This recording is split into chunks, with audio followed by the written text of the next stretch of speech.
Esta guerra que está viviendo Ecuador, llamada conflicto interno armado, que ha movilizado a las tropas armadas, a las tropas del Ecuador, a los ejércitos y a la policía, pero le ha dado al ejército la autoridad sobre las cárceles. Ellos controlan ahora las prisiones de Ecuador y además controlan todo lo que es la navegación aérea, la navegación fluvial, la navegación marítima, y están controlando también las carreteras.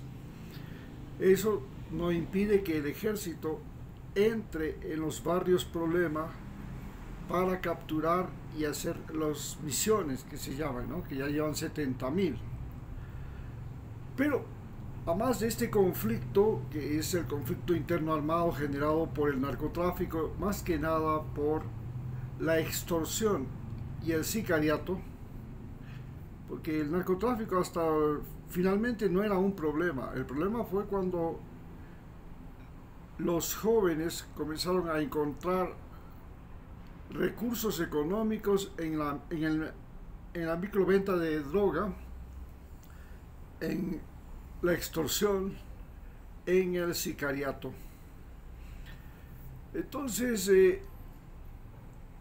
a este problema que estamos viviendo se le suma lo que es el conflicto ideológico. Ecuador es un campo de batalla de las ideologías, ¿no? Ustedes saben que desde la antigüedad hemos tenido varios tipos de ideologías. Primero, pues por supuesto tendríamos las monarquías, en la que los monarcas no solamente se consideraban dueños de vidas y haciendas de un territorio con toda la población que hay en él, sino que además se consideraban inclusive predestinados por Dios, o mensajeros de Dios, o intermediarios con Dios. Luego se comenzó a separar estas monarquías de las teocracias. Entonces el Estado, los reyes comenzaban a ser ya no los intermediarios de Dios, sino que los intermediarios de Dios pasaron a ser no solamente de Dios, sino de los dioses. Pasaron a ser los sacerdotes y se crearon las religiones y nacieron las teocracias. De las monarquías todavía nos quedan algunas formas de monarquía modificadas en el siglo XXI. Por ejemplo, tenemos las monarquías de los países árabes, que ya llevan siglos de existencia y aparentemente en algunos países es exitosa. Países como Arabia Saudita, Qatar, Kuwait y otros similares son lugares donde las monarquías prácticamente son exitosas. ¿Por qué? Porque además de que han conseguido estabilidad, se mantienen. La población no las ve como algo afrentoso, algo mortificante, algo malo, sino que las poblaciones ven que las monarquías les evitan el problema de las pugnas políticas y que no tienen que estar a merced del engaño de la prensa, del engaño de los medios de comunicación, que les ofrecen a través de los candidatos el oro y el moro, y después viven la decepción, que es lo que pasa en los modelos de gobierno occidentales. También tenemos monarquías modificadas como las que existen en Europa, que se llaman monarquías parlamentarias, donde los monarcas esencialmente representan o simbolizan lo que es el país: la unidad racial, la unidad cultural, la unidad geopolítica, geográfica, la integridad de ese país. Pero ellos no gobiernan. Los que gobiernan son los primeros ministros, que son nombrados por los parlamentos, y estos parlamentos reúnen a las personas que representan a los diferentes partidos políticos, y de acuerdo al voto favorable que tienen los partidos, o la cantidad de miembros que tiene estos congresos, estos parlamentos, los miembros de ese parlamento son los que nombran al primer ministro, y el primer ministro puede ser destituido cuando simplemente en las siguientes elecciones pierde la mayoría y se va, punto, se acabó. Inclusive pueden ser reelectos. Esto es una de las características de lo que es las monarquías europeas. Pero después de la Segunda Guerra Mundial, en caso de América Latina, nosotros en cambio creamos, y en el caso de Estados Unidos, aquí en América se desarrolló lo que se llama el capitalismo salvaje.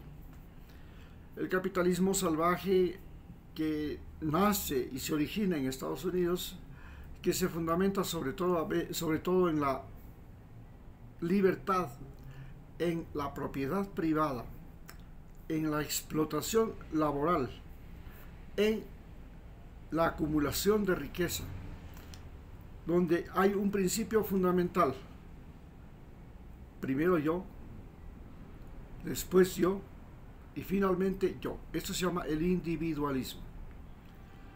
Aquí, en este capitalismo salvaje que lo vivimos en América Latina hasta el día de hoy, la plata es más importante que la vida. Y es por eso que las mafias, como la mafia italiana, tuvieron gran éxito en Estados Unidos, y hoy la mafia del narcotráfico tiene gran éxito en América Latina, porque para la mafia lo más importante es el dinero. Todo lo demás no vale. Si para tener dinero tienes que tener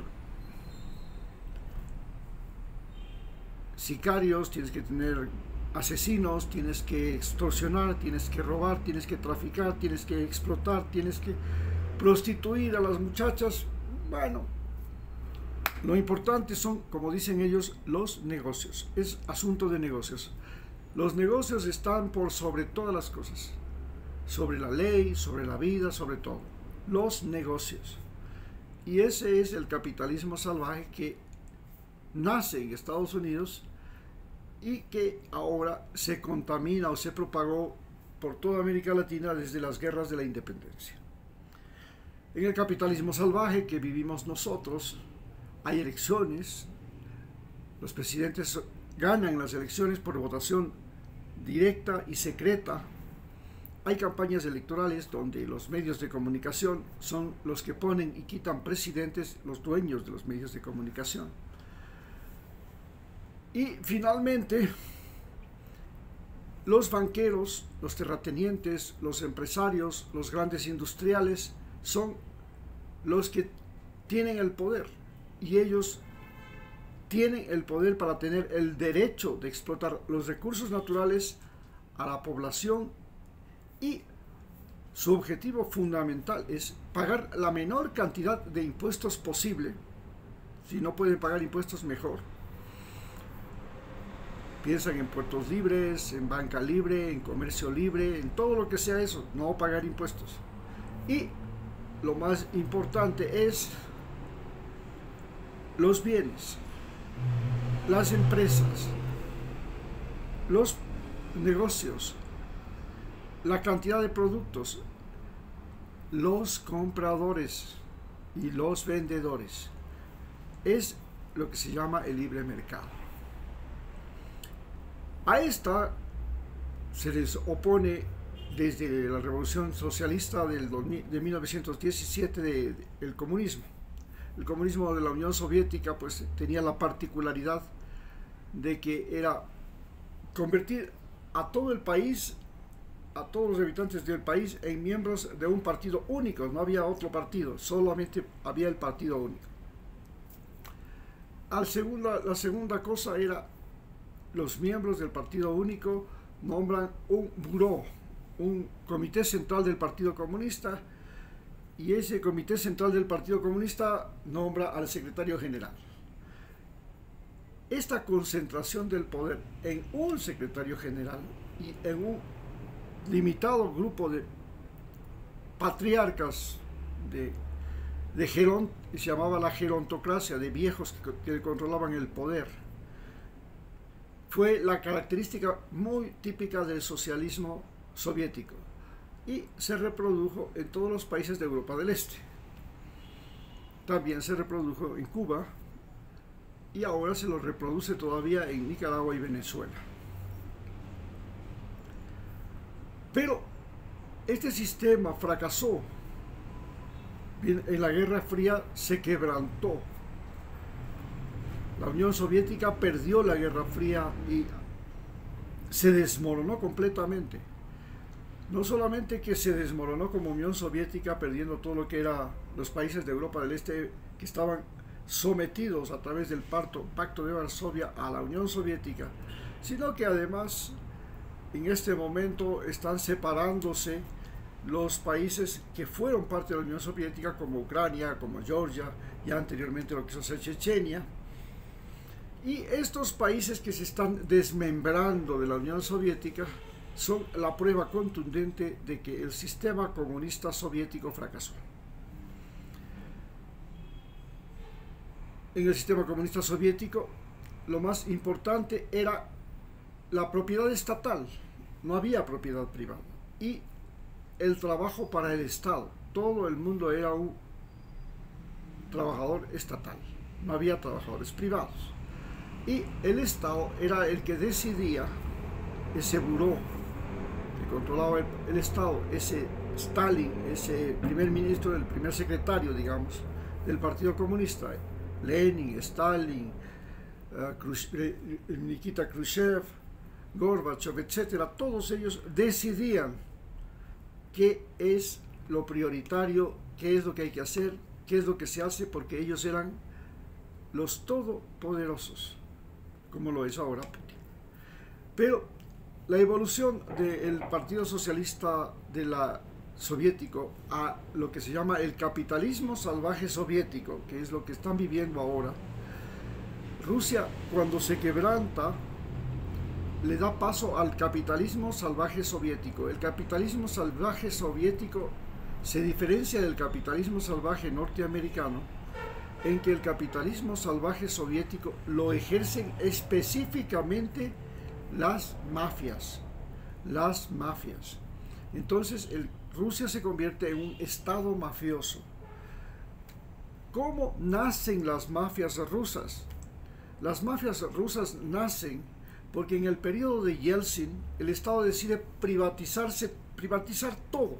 Entonces privatiza los oleoductos, las centrales petroleras, los hoteles, los restaurantes, todo. Solo se queda sin privatizar la educación y parte del aparato de salud. El resto, todo se privatiza. Los departamentos que antes eran del Estado y ahora pasan a tener dueños, las casas también, los terrenos también, las dachas también, todo que antes era del Estado, pero el Estado les daba a cada persona, pero finalmente siempre era del Estado.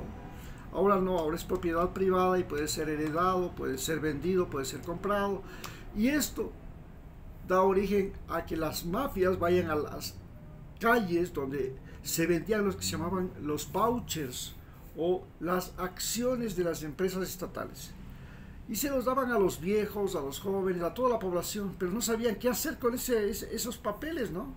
Entonces vino la mafia que básicamente hacía la explotación sexual, porque la mafia rusa es la primera mafia que trafica de forma masiva. Ya la mafia italiana convirtió la prostitución junto con el alcoholismo en los negocios fundamentales de la mafia.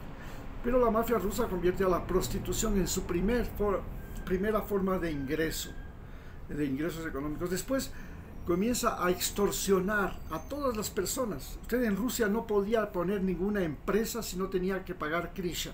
La krisha se la pagaba la mafia. Entonces las mafias cobraban a todo el mundo, desde el vendedor de un kiosco hasta el empresario más grande, hasta los bancos. Todo el mundo tenía que pagarle krisha a la mafia. Con ese dinero la mafia rusa compra las acciones de muchas compañías, inclusive de las radio y televisión estatal, y se apropian del Estado ruso y nacen lo que se llaman los oligarcas rusos. Los oligarcas rusos son los que le ponen a Putin en el poder y Putin convierte al país en un país donde la mafia rusa, los oligarcas rusos, son los que llegan a tener el poder y el control estatal.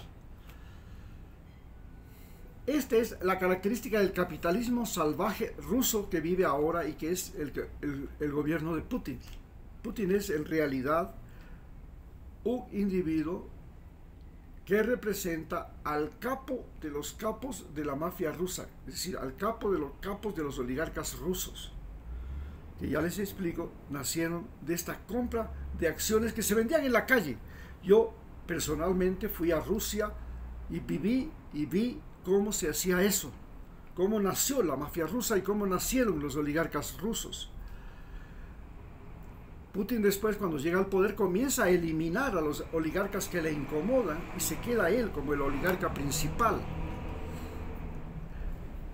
En cambio, en América Latina, al igual que en Europa, el socialismo soviético cambia y el socialismo se convierte en el eurosocialismo. En el eurosocialismo, lo más importante del eurosocialismo es que las personas pagan impuestos y el Estado divide correctamente esos impuestos. Curiosamente, el eurosocialismo nace en los países escandinavos y tienen monarquías, sino que en lugar de ser las monarquías al estilo español, al estilo inglés, esta monarquía es una monarquía en la que el monarca sigue siendo una persona simbólica nada más, pero los parlamentos son diferentes. El parlamento es fundamentalmente de personas que tienen conciencia social y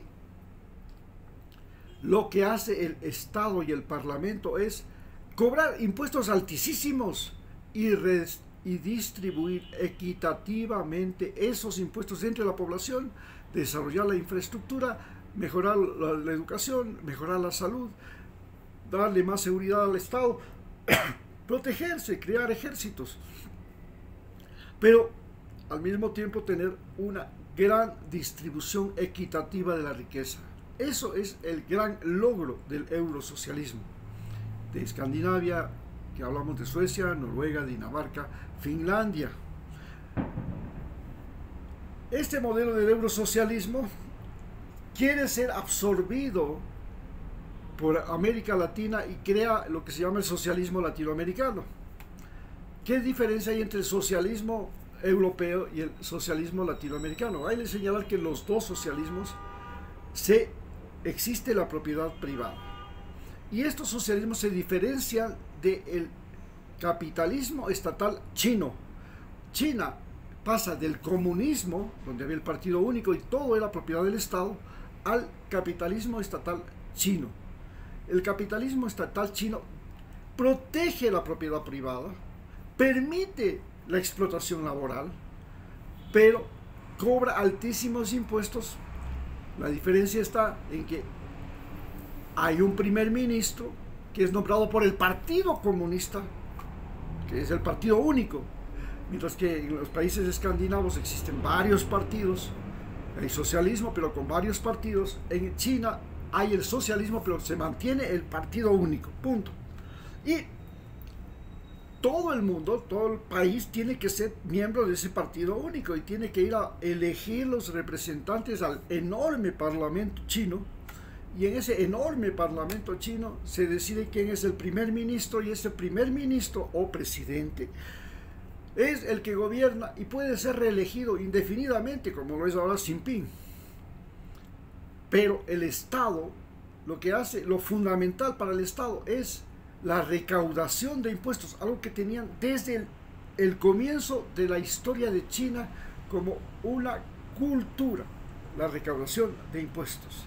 Y esta recaudación de impuestos hace que el Estado es el responsable de que esos impuestos, a diferencia de los periodos imperiales, vayan a parar fundamentalmente en beneficio de la población en infraestructura, pero el Estado apoya incondicionalmente, bueno, condicionalmente, pero con mucha fuerza a los empresarios chinos, para que los empresarios chinos a su vez contraten trabajadores chinos y den trabajo a los trabajadores chinos. Es decir, como acto fundamental del capitalismo estatal chino es el apoyo estatal a la propiedad privada y a la capacidad empresarial. En cambio, en el socialismo latinoamericano se procura que el modelo norteamericano de elecciones, entre comillas, democráticas, donde hay muchos partidos políticos, muchos candidatos, permita al partido socialista, a los socialistas, llegar al poder por vía electoral, no por la vía armada como quieren las FARC, no por la vía armada como quiso Fidel Castro, como quiso Ortega con Nicaragua, no, tiene que ser por la vía electoral. La gente tiene que ir y votar a favor de los socialistas, y así nace Salvador Allende, así nace en Ecuador Jaime Roldós, así nace en América Latina los presidentes del llamado socialismo del siglo XXI. Estos socialistas del siglo XXI lo que procuran es, respetando la propiedad privada, procuran crear un aparato burocrático enorme y procuran crear impuestos y quitar, y mediante los impuestos, igual que los europeos de los escandinavos, del socialismo escandinavo, tener fondos y recursos para mejorar la educación, para mejorar la seguridad, para mejorar los salarios y sueldos de la población, etcétera, etcétera. Ellos procuran crear lo fundamental para el socialismo del siglo XXI, es la creación de un aparato burocrático enorme. Y porque el Estado se convierte en el principal empleador, pero no solamente que es el principal empleador en el socialismo del siglo XXI, sino que el Estado se convierte en el principal inversionista, porque como en América Latina las empresas privadas no tienen capacidad ni interés en llegar a hacer megaestructuras, mega construcciones, entonces recogen el dinero del Estado y hacen mega estructuras como carreteras, las del Correa, como las represas, como las hidroeléctricas, porque es el Estado inversionista. Entonces el Estado inversionista es el... Pero en cambio el capitalismo salvaje latinoamericano, que viene desde la época de la independencia, procura que el poder se concentre en los más ricos, que los más ricos tengan leyes que favorezcan y les permitan explotar la naturaleza y explotar a los seres humanos de este país. Y de la buena fortuna, de las ganancias, de la buena voluntad de este señor empresario, de este señor inversionista, de este terrateniente, de este ricachón, depende la suerte y muerte de todos los demás ecuatorianos, especialmente de los empleados de él y también de los demás ecuatorianos, porque estos logran siempre tomarse el poder, porque son dueños de los medios de comunicación, son dueños de los bancos, tienen recursos para hacer campañas electorales, pueden ganar elecciones, y una vez que llegan al poder, lo que procuran y ofrecen, mientras que los socialistas del siglo XXI lo que primero ofrecen es educación, salud y trabajo, lo primero que ofrecen los socialistas del siglo XXI, los capitalistas salvajes latinoamericanos, es seguridad, porque necesitan tener un aparato militar, un aparato policial, para evitar que la gente proteste, para evitar reclamos, para que soporten la denigración, los malos salarios, los trabajos sin seguridad, sin garantías, sin seguro social, sin nada. Entonces los trabajadores tienen que ser explotados, la naturaleza tiene que ser explotada como en Brasil, quemar la selva, porque es importante que los terratenientes tengan más tierras para sus ganados, como es posible, como lo que pasa en las selvas de Esmeraldas, que la palma africana tiene más tierras para explotar, o en las manglares de Ecuador, donde las camaroneras tienen más manglares. Eso no puede ser impedido y existe, no hay ley, no obedecen a conceptos de mantenimiento de la ecología, de respeto a la vida salvaje, de protección de bosques y áreas protegidas. No, eso, ¿qué es eso? Aquí lo que único que vale es la plata. Y mis hijos, mi familia, mi riqueza, mi posesión. Lo que les voy a dejar de herencia, la herencia es lo fundamental. Punto. Y eso es lo más importante. Y eso es lo que el capitalismo latinoamericano propone. Propone menos impuestos, menos Estado, menos trabajadores estatales, menos burocracia, menos inversión pública, desinversión del Estado. El Estado no es empleador. Que todas las megaconstrucciones, todas las explotaciones petroleras, todo se haga con empresas privadas extranjeras, si es que la empresa privada ecuatoriana no lo puede financiar, como en Estados Unidos. En Estados Unidos la empresa privada financió la construcción del tren. Bueno, no financió, el Estado financió, pero la empresa privada fue la que construyó, no el Estado. Porque en Estados Unidos siempre el Estado ha sido el primer inversionista. ¿No ves? La NASA. La NASA es la mayor inversión del Estado. El Estado hace inversión, pero son empresas privadas las que construyen las naves que van al espacio. Lo mismo en la Segunda Guerra Mundial. Eran empresas privadas las que construían los aviones, los tanques, los jeeps, los camiones. No era el Estado, no había una industria estatal como en Rusia. Esa es la diferencia fundamental entre el capitalismo y el socialismo. Nosotros en este momento estamos en un momento en que la sociedad humana evoluciona hacia la sociedad del conocimiento. Las comunicaciones lo han cambiado todo, el celular, el internet, el conocimiento humano. Y esta sociedad del conocimiento es la que cuestiona al capitalismo, cuestiona a las teocracias, cuestiona a las monarquías, porque en la sociedad del conocimiento, mientras que en las teocracias la duda es inaceptable, mientras que en la política la fidelidad es lo más importante, en la sociedad del conocimiento, el conocimiento navega en el mar de la duda. Es una verdad de corta duración que está esperando ser cambiada por otra, gracias al descubrimiento, gracias a la exploración espacial, gracias a la inventiva humana, a la tecnología. Todo eso cambia la sociedad, porque el conocimiento en la sociedad humana, en la sociedad que estamos viviendo, es lo fundamental. Entonces las universidades pasan a ser lo más importante, las escuelas y colegios pasan a ser lo más importante, pero lo más importante indudablemente es la Internet. La Internet lo hace todo. Nadie sabe más que la Internet en este momento en el mundo. Y esto significa que el conocimiento, en la sociedad del conocimiento, desaparecen las fronteras, desaparecen los partidos políticos, desaparecen las religiones, desaparecen las monarquías, las teocracias, y lo que queda esencialmente es el planeta Tierra sin fronteras, con libre comercio, con libre movilidad humana y con libre comunicación. Muchas gracias.